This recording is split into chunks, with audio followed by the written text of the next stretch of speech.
Good morning. I'm sorry, I'm running late this morning.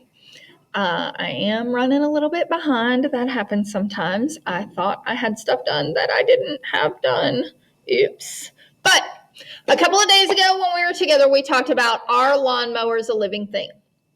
Now, those of you who are in class today, you did that on your own at home. But those of you who are at home today, we had that discussion in class together. And you had lots of great ideas about are lawnmowers a living thing, such as lawnmowers can't move on their own. They can't think for themselves. They don't have any organs. They don't eat. Can't breathe. But many lawnmowers are self-propelled. And they do have small parts that work together for the whole to function, so they do have organs. Jellyfish, plants, bacteria are all living things that do not have any brains. Okay? They have air filters on them, so yes, they do breathe. And lots of living things cannot talk, but they're still alive. So maybe they are alive. What do you think? Lawnmowers? Thumbs up living, thumbs down not living. Yeah, they're probably not living things. Because that's just silly, right? We all know lawnmowers aren't living things. There's not one thing that defines life. There are a combination of things. So, how do we know that something's a living thing?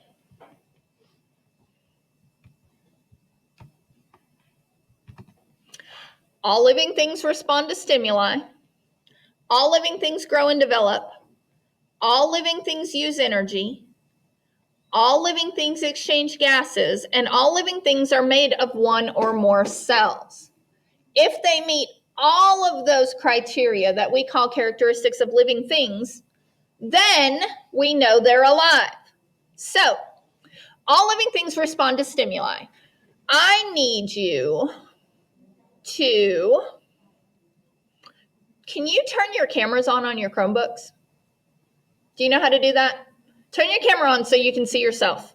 I think you have to download it, add it to your computer. The camera? Like you have to go to the Play Store and you gotta add it to you. Oh, well, that really stinks. If you have your cell phone handy, get it. If it's in the pocket, get it. If you have a cell phone with you, get it.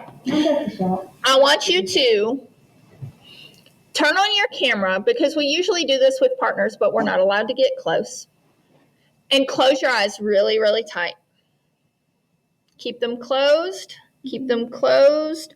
Keep them closed. Really, really, really tight. When I count to 3, open your eyes really quick, and I want you to watch and see what happens to your eyeballs. Are you ready? 1, 2, 3.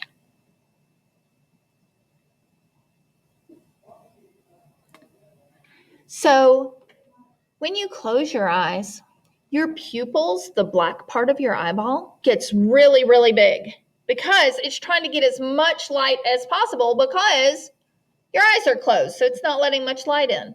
But then when you open your eyes and the light hits them, those pupils get smaller.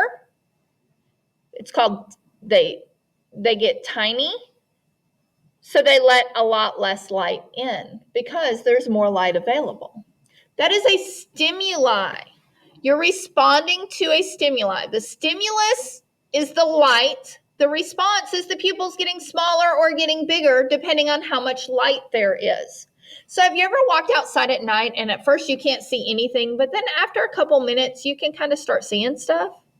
It's because your pupils dilate. They get bigger so they can let as much light in as possible. So it takes time.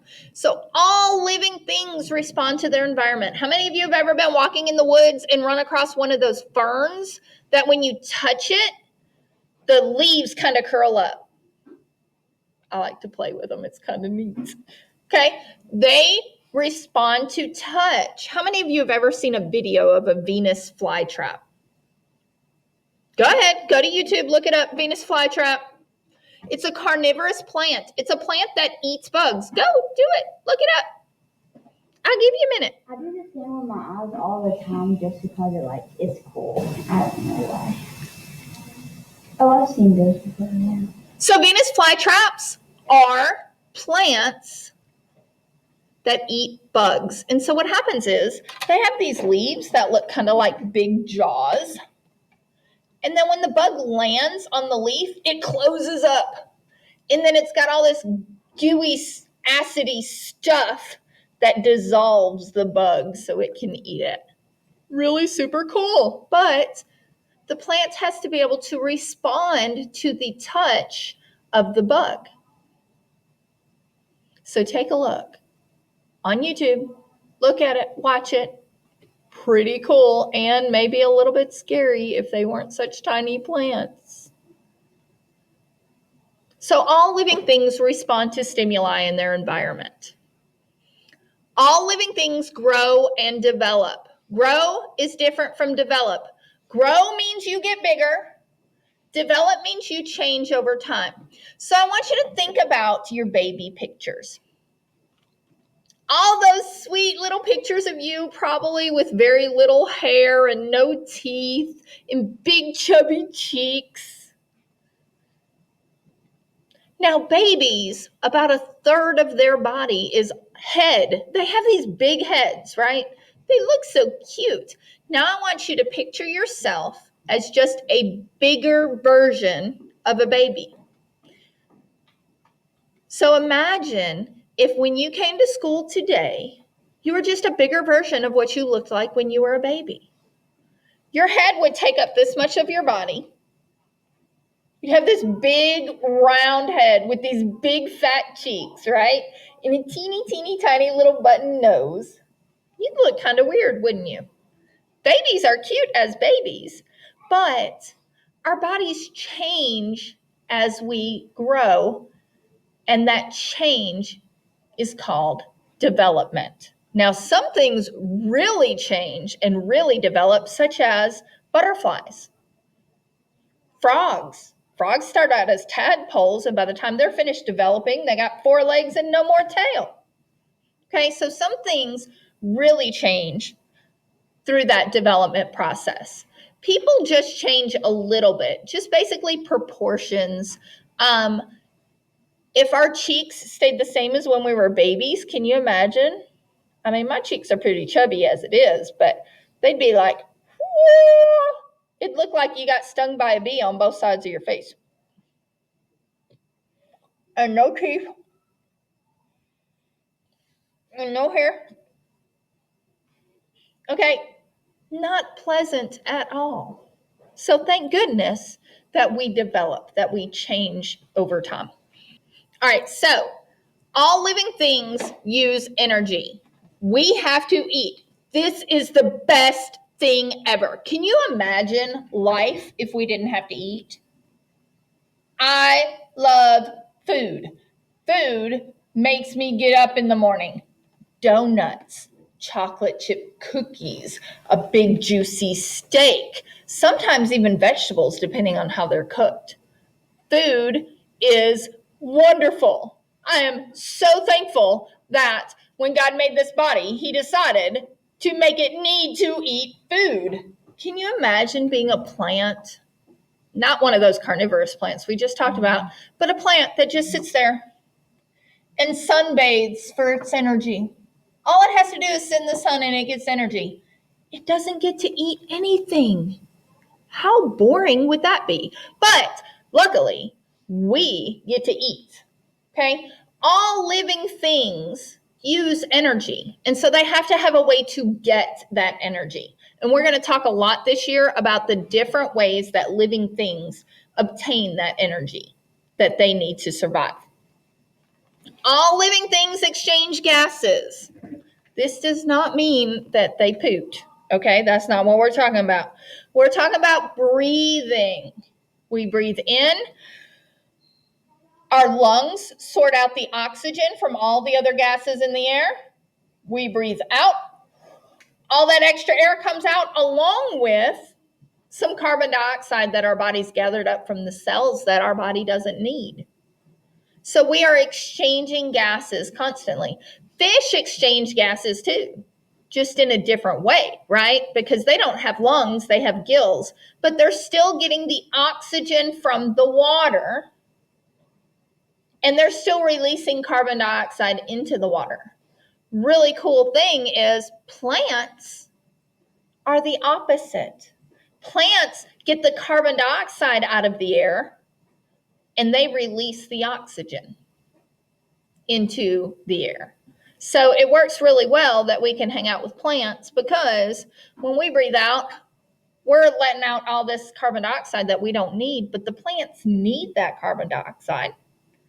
So they take in that carbon dioxide and then they let out the oxygen that we need.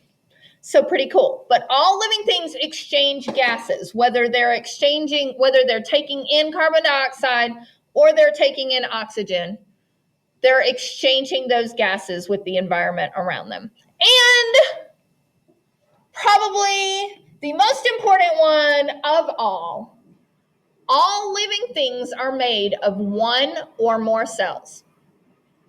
There is at least one complete cell in every living thing. And one more we're going to add to our list. All living things reproduce.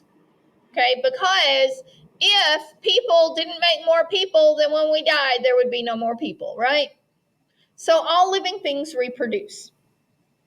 If you meet those 6 characteristics,